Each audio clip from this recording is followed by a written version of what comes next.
지난주에 직분자를 통한 하나님의 세상 통치에 대해서 말씀을 드렸습니다. 모든 그리스도인은 세 가지 공통된 직분이 있다라고 말씀을 드렸죠. 다 기억하시나요? 왕과 제사장과 선지자였습니다. 어떻게 지난 한 주간 이 직분에 충실하신 것 같으십니까? 네. 저도 지난 한 주간 이 직분을 생각해 보면서 정말 이 직분에 충실하게 살아가면 정말 교회를 잘 섬길 수 있겠구나, 여러 가지로 생각을 많이 한 그런 한 주였습니다. 이 직분을 적용할 때 가장 먼저 교회에 적용해야 된다라고 말씀을 드렸습니다. 교회에서 직분자로 살지 않으면서 세상을 변화시키겠다라고 하는 것은 성경의 가르침을 따르지 않는 성급한 자세라는 거죠. 교회 자체가 이미 하나님 나라라고 하는 개념을 가지고 있기 때문에 마치 사회윤리, 세상 윤리처럼 느껴질 수 있지만 그건 약간 말씀에 대한 오해를 가지고 있는 겁니다. 교회와 직분에 먼저 적용한 후에 사용해야 되는 것들입니다. 그러니까 그 사탄이 계속 그렇게 이야기한다잖아요. 사탄 얘기를 직접 들어본 건 아니고 스크롤테이프 편지에 그런 얘기 나오지 않습니까? 사탄은 끊임없이 바로 옆에 있는 사람 말고 멀리 있는 이웃을 사랑하라고 가르쳐준다고. 내 이웃이 아니라. 그러니까 교회의 직분에 있어서도 적용을 할 때도 우리는 교회를 뛰어넘으면서 세상을 변화시키려고 생각한다는데 그게 아니고 교회에 적용하는 게 먼저입니다. 이런 오해가 초대교회에서도 있었습니다. 예수님 시대의 그 1세기 유대인들도 그리고 예수님의 제자들도 그런 오해가 있었습니다. 유대인들 초대 그 1세기 유대인들은 예수님을 붙잡아다가 그들의 왕으로 삼으려고 했어요. 그 왕은 정치적인 왕이었습니다. 그런데 예수님은 단호하게 예수님을 정치적인 왕으로 삼으려는 그들의 시도를 거부하셨습니다. 온 세상의 왕이신 예수님께서 그런 왕이 되는 것은 거부하신 거죠. 실제로 초대교회 그리스도인들은 이런 정치적 메시아를 거절했기 때문에 이스라엘의 해방전쟁할 때, 로마로부터 해방전쟁할 때 그들을 유대인들과 같이 동참하지 않았습니다. 그래서 성경엔 나오지 않지만 유대인들에 의해서 많은 그 히브리 그리스도인들이 죽음을 당했습니다. 몇천 명이 죽었어요. 그게 다 정치적인 메시아를 거부했기 때문에 그렇습니다.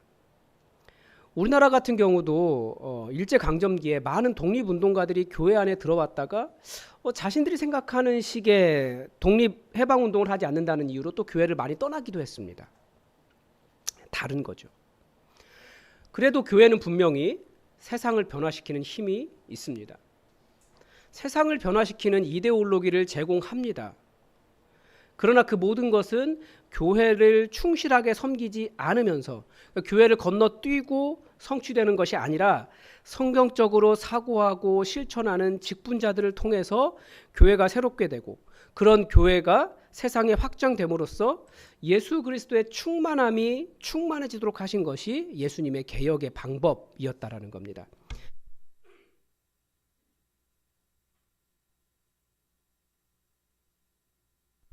따라서 교회의 개혁은 직분적 방식이다, 이렇게까지 이야기할 수 있습니다. 교회와 세상의 연결고리는 교회의 직분자들이 직무 수행을 어떻게 하느냐, 그 직무 수행을 통해 드러난다라는 거예요. 그래서 오늘부터는 이제 공통된 직분인 왕과 제사장과 선지자 말고 교회의 역사와 전통 속에서 세워진 각 직분에 대해 설교하려고 합니다. 그 중에서 오늘은 목사직에 대해서 설교하려고 해요. 제가 제 입으로 목사직에 대해서 설교하려니까 1부 때 해보니까 굉장히 어렵더라고요. 이렇게 목사직에 대해 설교하는 게 어려운지 몰랐어요. 여러분들이 그러니까 자꾸 이렇게 목에 뭐가 걸리는 것 같아요. 여러분들 목사직, 그래 제 이야기 말고 맨 처음에 교회 역사의 전통을 세운 우리 개혁교회 깔뱅 선생님이 뭐라고 말씀하셨는지 그 이야기를 중심으로 목사가 이런 거구나, 목사가 이래서 중요하구나, 이걸 여러분들이 좀 이해해 주셨으면 좋겠고, 제가 가끔 또 목이 막히더라도 굉장히 자기 얘기하기 힘들어하는구나, 그렇게 생각해 주시고 받아주셨으면 좋겠습니다. 성경에서 그 일반 직분론에 대해서 이야기할 때 초대교회 직분을 보여주는 것이 에베소서 4장 10절에서 13절입니다. 함께 이렇게 펴고 같이 말씀을 보면 좋을 것 같아요. 4장 10절에서 13절 에베소서. 초대교회의 직분이 무엇인지 잘 보여줍니다. 우리는 주로 4장 11절을 많이 기억합니다. 4장 11절에 보면 직분이 나와요. 여러분 다 외우고 계시나요? 이거 신대원 가기 전에 다 외우거든요. 잘 안 외워지니까 사선 복목교 이렇게 외웠어요. 사도, 선지자, 복음 전하는 자, 목사와 교사 이렇게 외웠습니다.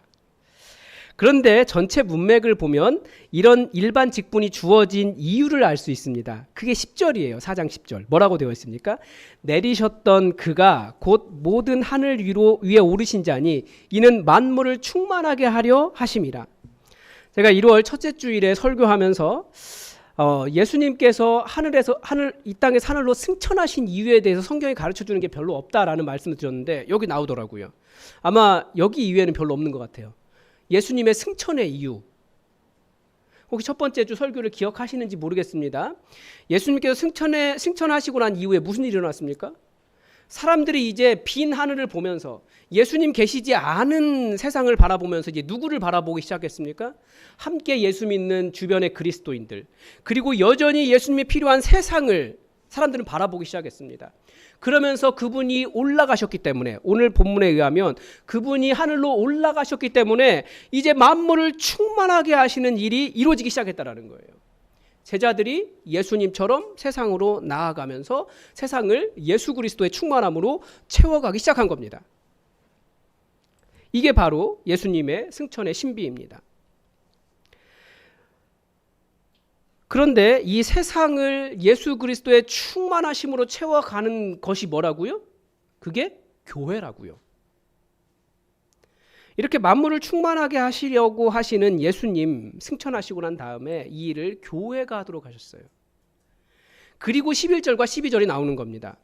그 충만하게 하시는 일을 하시려고 예수님께서 올라가셨는데 그러면 그 일 누가 하느냐? 그래서 그가 사람들을 사도와 선지자와 복음 전하는 자와 목사와 교사로 세우셨다라는 거예요. 이는 성도를 온전하게 하여 봉사의 일을 하게 하며 그리스도의 몸을 세우려 하심이라. 예수님께서 승천하셔서 세상을 충만하게 채우시려고 하셨는데 그리스도의 몸을 세우셔서 일을 하신다는 거죠. 그래서 초대교회에는 이 네 가지 직분 이외에도 사실은 또 다른 직분들도 있습니다. 감독도 있고 장로도 있고 다양한 직분들이 있습니다.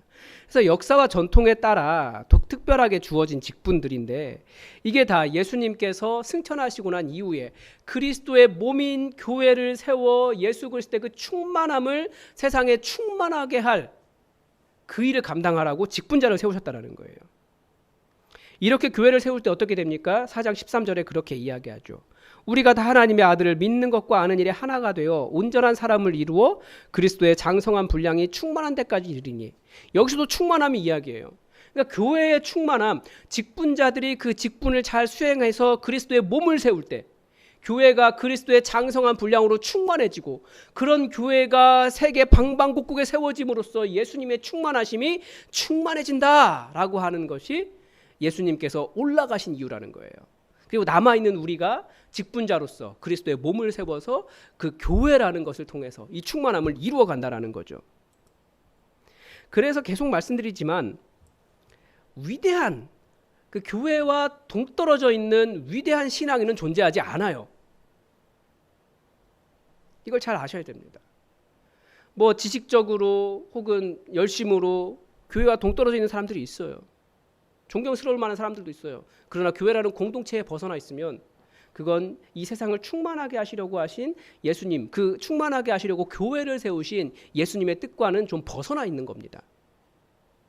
그러니까 요약하면 예수님은 이 세상을 충만하게 하시려고 이 세상에 오셨는데 예수님께서 승천하신 이후에 그 일을 교회를 통해서 하고 계시고 교회는 직분자들의 섬김을 통해서 하나님의 아들을 믿는 것과 아는 일에 하나가 되어 그리스도의 장성한 분량이 충만해진 곳입니다. 교회의 충만함은 직분자들이 얼마나 그 직분을 잘 감당하는가와 관련이 있다는 겁니다. 그래서 이 직분을 통한 하나님 나라의 성취에서 교회는 직분자들에게 그 직분이 무엇인지 가르쳐주는 학교이기도 하고, 또 직분자들의 섬김을 어떻게 섬기는지를 배우는 실습장이기도 하고, 그리스도의 장성한 분량을 세우는 목적이기도 한 곳이 교회입니다. 깔뱅은 이 부분에서 교사인 목사의 중요성을 설명을 합니다. 약간 각색을 해서 설명을 드리면, 여러분 혹시 천사가 와서 하나님의 말씀을 증거하면 여러분 들으시겠습니까? 아멘. 그러면 만약에 천사가 아니라 사람이 와서 여러분의 귀에 하나님의 말씀을 들려주면 여러분 들으시겠습니까? 그러니까 목사는, 하나님은 계속해서 사람을 통해서, 그러니까 대언자를 통해서 하나님의 말씀을 들려주시는데, 천사를 통해서 하나님의 말씀을 듣든지 사람을 통해서 말씀을 듣든지 전부 다 그건 하나님의 말씀이라는 거예요. 예수님도 비슷한 말씀하십니다. 모세가 와도, 모세의 말씀, 그러니까 성경을 통해서도 하나님의 말씀을 들을 줄 모르는 사람은 죽은 사람이 살아서 돌아와도 듣지 않는다. 예수님 말씀하셨어요. 형제들 중에 첫째가 먼저 죽었어요. 보니까 자기가 지옥 가서 보니까 너무 힘든 거예요. 그래서 다시 저 좀 보내달라고, 제 동생들 좀 천국에 왔으면 좋겠다고. 아니, 모세의 말씀 어차피 안 듣는 사람, 대언자의 말씀을 들을 줄 모르는 사람은 사람이 죽었다가 다시 살아나서 말을 해도 안 듣는다. 그러니까 누구의 이야기를 하는 겁니까? 듣는 사람의 마음을 이야기하는 겁니다. 결국 성경은 이야기예요. 선포되지 않으면 복음은 전하지 않는다라고 이야기합니다. 그런데 하나님의 말씀은 겸손한 사람이 듣는 것이지, 마음이 교만한 사람은 아무리 천사가 와도 모세가 와도 죽었다 살아나신 예수님이 와도 깔뱅 선생님이 와도 안 듣는다는 거예요. 깔뱅이 직분론에서 이 문제를 다루고 있습니다. 하나님은 인간 메신저인 목사를 보내셔서 두 가지 유익을 얻도록 하셨습니다. 하나는 우리가 목사의 말을 하나님의 말씀과 같이 들을 때 이것을 아주 좋은 수단으로 삼아 우리의 순종을 시험하십니다. 실제로 출애굽에서도, 출애굽 모든 과정에서도 모세의 말에 순종한 사람들은 구원 얻었지만 그렇지 않은 사람들은 어떻게 됐습니까? 우리 다 알죠. 그러니까 순종을 시험하시는 거예요. 또 다른 하나는 우리의 연약함을 고려하셔서 친히 우리를 향하여 우레같이 말씀하시면 우리가 도망갈 것이므로 사람인 해석자를 통하여 말씀하심으로써 우리를 자신에게로 이끄신다. 그러니까 하나님이 직접 말씀하시면 그 음성 듣고 살아날 사람이 없어요. 그래서 사람 대언자를 세우셨다라는 거예요. 믿음은 그리스도의 말씀을 들음에서 납니다. 깔뱅은 이 그리스도의 말씀을 듣게 하는 일을 설교라고 보았고 그 일을 목사가 한다라고 가르쳐주고 있습니다. 그러니까 설교를 하나님이 죄인을 그리스도를 믿는 믿음과 영적 성숙으로 인도하기 위해 사용하시는 은혜의 수단, 아주 중요한 수단이다라고 보고 있는 거죠. 따라서 하나님의 말씀을 듣고자 하는 교회는 높은 마음을 내려놓게 됩니다. 하나님께서 계속 우리에게 겸손을 요구하십니다. 심지어 전도를 뭐라고 이야기합니까? 전도를 미련한 것이라고 이야기해요. 그런데 그 미련한 전도를 듣는 사람은 구원 얻습니다. 마찬가지로 하나님은 연약한 설교자를 세우셔서 하나님의 음성을 듣게 하시고 말씀을 대언하게 하시고 그 음성을 듣는 겸손한 마음을 시험하신다라는 거예요. 그렇게 보니까 실제로 예수님은 어떤 사람들을 제자로 세우셨습니까? 저는 베드로를 볼 때마다 정말 하나님의 선택하심이 정말 우리가 알 수 없는 신비다라는 생각이 듭니다. 베드로는 우리가 잘 알다시피 갈릴리에 배우지 못한 어부였습니다. 유대인들 중에 자기가 배운 사람들, 좀 똑똑하다고 하는 사람들, 바리새인들, 이런 사람들 베드로의 설교 듣지 않았습니다. 그런데 들은 사람들은 어떻게 됐습니까? 하루에 3,000명, 5,000명도 예수 믿고 구원에 이르렀습니다. 자기가 마음이 높아서 저 갈릴리, 선한 것이 나올 수 없는 갈릴리에서 온 저 어부의 말을 내가 왜 듣느냐라고 말한 사람들은 누구도 구원받지 못했다라는 이야기예요. 하나님은 질그릇같이 천하고 보잘것없는 목사의 입을 통해 선포되는 하나님의 말씀에 순종하는 여부를 두고 성도들의 겸손을 시험하십니다. 이 설교와 겸손의 비밀을 깔뱅은 또 이렇게 표현했습니다. 하나님이 우리와 비슷한, 때로는 우리보다 품위가 떨어지는 사람을 통해 자신의 말씀이 선포될 때마다 우리를 말씀에 순종하는 데 익숙해지도록 길들이시는 것은 최고로 유용한 겸손의 훈련이 된다. 이해되시죠?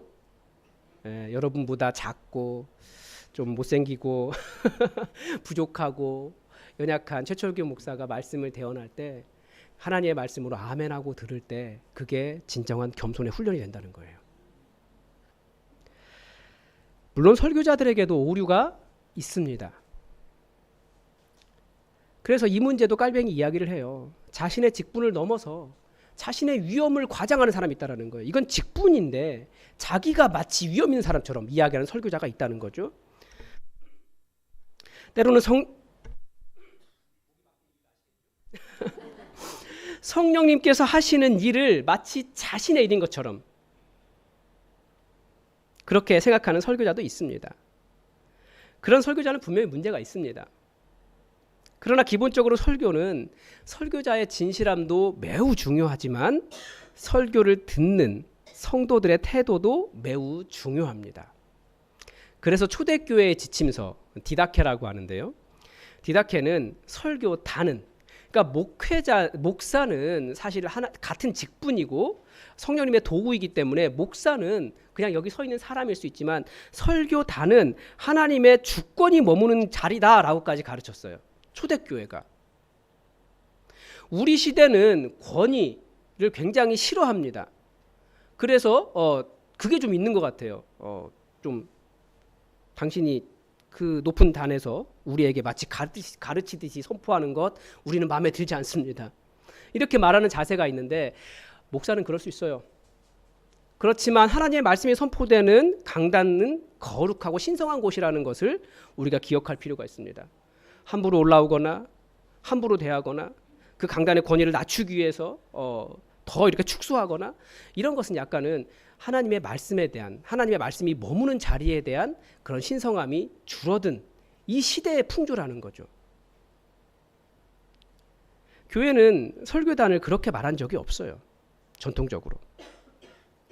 왜냐하면 설교가 하나님의 말씀을 대언하는 한 하나님의 말씀이기 때문에 그렇습니다. 목사가 다 똑같은 직분자라고 해서 말씀이 선포되는 강단 자체도 평범해져야 한다라고 하는 논리는 현대의 논리예요. 근데 거기서부터 사실은 말씀이 무너지는, 말씀을 받아들이는 것을 사람들이 마음에서 하나님의 말씀으로 받지 않는 그런 일들이 지금 벌어지고 있는 겁니다. 그래서 여러분은 겸손한 마음으로 설교를 듣되 목사가 하나님의 말씀을 대언하도록 설교자를 위해 깊이 기도하셔야 합니다. 바로 교회가 하나님의 말씀 위에 세워지도록 세워진 직분자가 목사이기 때문에 그렇습니다. 종교개혁자들이 만인 제사장직을 주장했다고 해서 그분들이 절대 목사직을 경솔하게 취급하지 않았습니다. 오히려 가르치는 장으로서의 목사의 권위를 매우 강조했습니다. 그래서 어떻게든지 말씀 위에 교회가 세워지기를 원했기 때문에 당회장도 재직회장도 공동회장도 목사가 장을 맡도록 했습니다. 이게 개혁교회의 원칙이었습니다. 우리 시대의 소위 민주적이라고 하는 권력 분립과 개혁교회는 사실은 약간은 좀 차이가 있습니다. 그래서 개혁교회가 원래 깔뱅 선생님이 기초했던 것은 그런 것이다라는 것을 기억해 주셨으면 좋겠습니다. 교회는 하나님의 말씀 위에 세워지기 때문에 하나님의 말씀을 대언하는 목사를 존중한 것입니다. 지지난주에 선배 목사님 한 분을 만났는데 그 목사님이 목회가 너무 힘드셔서 개신교 수도원에 한 일주일 다녀오셨다 그래요. 근데 거기에서 위로의 말씀을 들으셨대요. 그 수도원은 하루 종일 하는 일이 밥 먹고 기도하고 저녁에 짧게 집회하는 것 이거밖에 없었대요. 근데 기도하는데 말씀을 듣는데 그 설교하신 분이 그런 이야기 하시더래요. 아무리 평안한 교회도 적게는 3%, 많게는 30%까지 무조건적으로 목사를 반대하는 사람이 있다라는 말을 듣고 위로가 되셨대요. 너무 힘드셨는데. 그래서 생각해 보니까 자기 교회는 30%까지는 아니더라는 거예요. 그래서 이게 평범한 거구나. 더 위로가 되었던 건 그러면 그 3%에서 30%가 교회를 나가면 어떻게 될까요? 또 다른 3%에서 30%가 채워진다는 거예요. 그래서 원래 교회는 그런 곳이구나 라는 것을 깨닫고 위로를 얻으셨대요. 저는 그 얘기를 듣는데 굉장히 슬펐어요. 왜냐하면 그 3에서 3%, 30%라고 하는 그분들도 은혜를 받고 싶어하는 성도들이거든요. 근데 왜 목사를 무조건적으로 반대하게 됐을까? 안타까움이 있었어요. 그런데 교회 목사를 세우신 하나님의 뜻에 따르면 겸손함을 먼저 배워야 되는 거죠. 근데 또다시 생각해 보니까 일부 설교 끝나고 생각해 보니까 3에서 30%라고 하는 그 비율은 교회의 비율일 수도 있지만 여러분들이 목회자를 바라보는 여러분의 마음의 퍼센테이지일 수도 있어요. 사람을 무조건 100% 만족하는 사람은 아무도 없습니다. 여러분 최철규 목사 볼 때 좋아하는 사람은 정말 좋아하는 사람은 70% 정도 좋아하는 거지 나머지 30% 정도는 최철규 목사 그래도 이런 부족한 부분이 있지. 그게 사람의 마음이에요. 사람을 100% 만족한다 이런 거 자체가 없거든요. 그래서 이런 퍼센티지가 있는 게 아닌가라는 생각이 일부 예배 끝난 다음에 생각이 들더라고요. 그런데 여러분 정말 하나님께서 목사 여러분보다 부족한 좀 많이 마음에 안 드는 부분이 퍼센티지가 큰 목사를 세워두신 이유가 뭐라고요? 정말 겸손하게 하시고 그 사람의 말씀을 통해서 하나님께로 인도하시기 위해 세우셨다라는 것을 여러분 기억하면서 부족한 목사를 통해 하나님의 말씀을 대언하게 하신 하나님의 그 뜻을 배우면서 여러분 영적인 유익을 누리시기 바랍니다. 그게 저를 세워주신 이유라는 거예요. 교회 목사를 세워주신 이유라는 거예요. 목사의 직무에 대해서 말씀드리면 목사의 직무는 크게 세 가지입니다. 설교, 성례, 권징. 아마 대부분의 성도님들이 설교와 성례는 다 이해하실 거예요. 그래서 이것은 넘어가고 권징이 무엇일까요? 대한예수교 장로회 통합측 헌법의 권징은 예수 그리스도께서 교회에 주신 권한을 행사하며 그 법도를 시행하는 것으로서 각 치리회가 헌법과 헌법이 위임한 제규정 등을 위반하여 범죄한 교인과 직원 및 각 치리회를 권고하고 징계하는 것이다. 그러니까 권징은 권고하고 징계하는 것이더라고요. 그러면 권징의 목적은 뭘까요? 그 다음에 바로 설명하는데요. 권징의 목적은 하나님의 영광과 권위를 위하여 범죄를 미연에 방지하고 교회의 신성과 질서를 유지하고 범죄자의 회개를 촉구하여 올바른 신앙생활을 하게 함을 그 목적으로 한다. 권징을 왜 하는 겁니까? 교회와 사람을 살리려고 하는 겁니다. 절대 사람을 벌하고 쫓아내고 이 사람은 믿는 사람이 아니라고 선을 긋고 몰아내기 위해서 징계하려고 하는 것이 아니라는 거예요.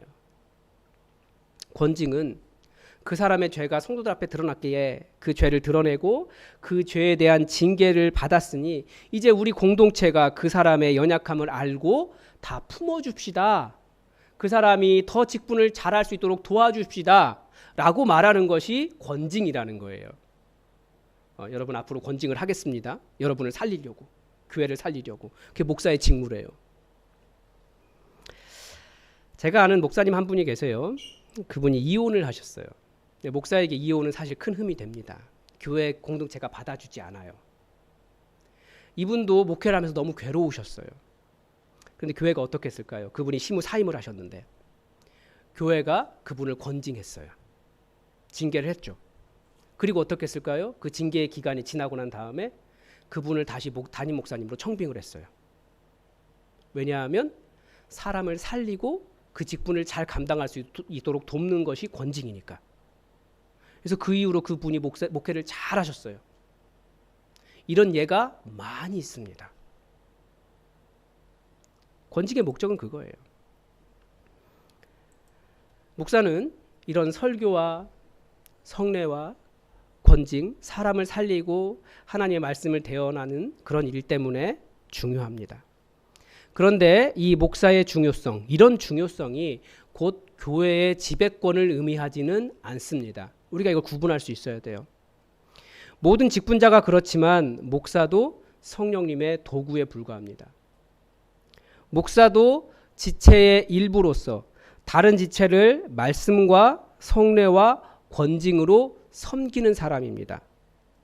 그러니까 목사직이 중요한 이유는 그 사역 때문이지 절대 고유한 권한 때문이 아니라는 겁니다. 이것을 혼동하기 때문에 한국 교회 안에 목사직으로 인한 많은 문제가 발생하고 있습니다. 이것은 모든 직분자에게 다 마찬가지죠.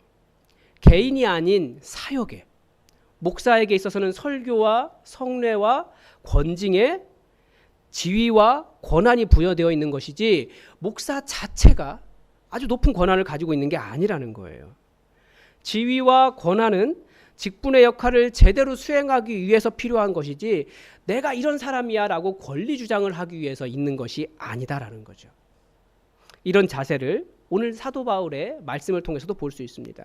사도 바울조차도 자신의 권리를 주장하지 않아요. 25절에 보면 내가 교회의 일꾼 된 것은, 그러니까 직분이라는 얘기예요. 하나님이 너희를 위하여 내게 주신 직분을 따라, 다시 직분 이야기하죠. 그의 직분이 무엇입니까? 하나님의 말씀을 이루려 함이라. 자신의 직분을 하나님의 말씀을 전할 뿐 아니라 하나님의 말씀, 그 교회를 통해서 세상을 충만하게 하시려고 하시는 그 하나님의 뜻을 이루려고 자기가 직분자로서 사역을 감당하고 있다는 겁니다.